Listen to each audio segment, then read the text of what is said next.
আল্লাহ রাব্বুল আলামিন 2 নম্বর সূরা আল বাকারার 85 এবং 86 নম্বর আয়াতে বলছেন, আফাতুমিনুনা বিবাদিল কিতাবি ওয়া তাকফুরুনা বিবাদ ফামা জাযাউ মান ইয়াফআলু যালিকা মিনকুম ইল্লা খিজিয়ুন ফিল হায়াতিদ দুনিয়া।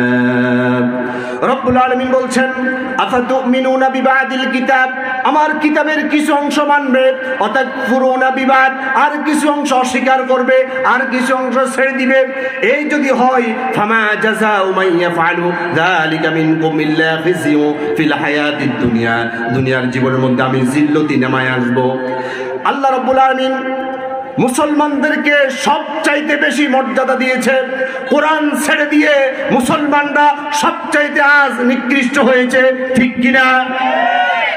পৃথিবীর দিকে দিকে আজ মুসলিম নির্যাতনের আহাজারি শোনা যাচ্ছে।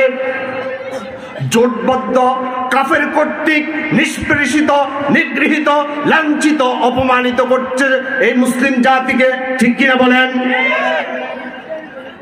আমরা ক্ষমতার ভাগাভাগি নিয়ে আসি, আমরা একে অন্যকে ঘাইল করার জন্য প্রতিযোগিতায় লিপ্ত হয়েছি। এদিকে বিজাতিরা তারা জোটবদ্ধভাবে ইসলাম নিধন করে আল্লাহর কোরআনকে প্রতিহত করার জন্য সকল আয়োজন তারা সম্পন্ন করে ফেলেছে, ঠিক কিনা বলেন?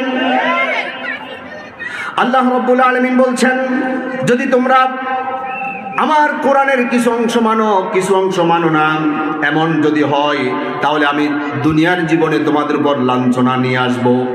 শুধু তাই নয়, রব্বুল আলামিন বলছেন, ওয়া ইয়াউমাল কিয়ামাতি ইউরাদ্দুনা ইলা আশাদ্দিল আযাব, আর কিয়ামতের ময়দানে কঠিন শাস্তি তোমাদের জন্য অপেক্ষমান আছে।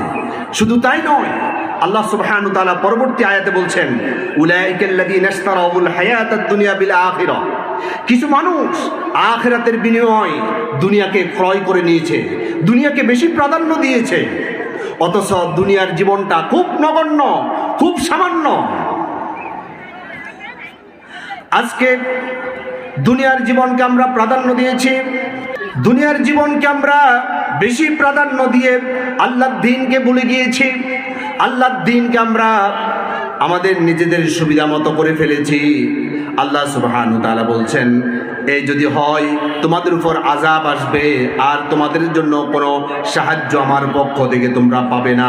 ফালা ইউখাফফাফু আনহুমুল আযাব, আল্লাহর পক্ষ থেকে আযাব আসবে।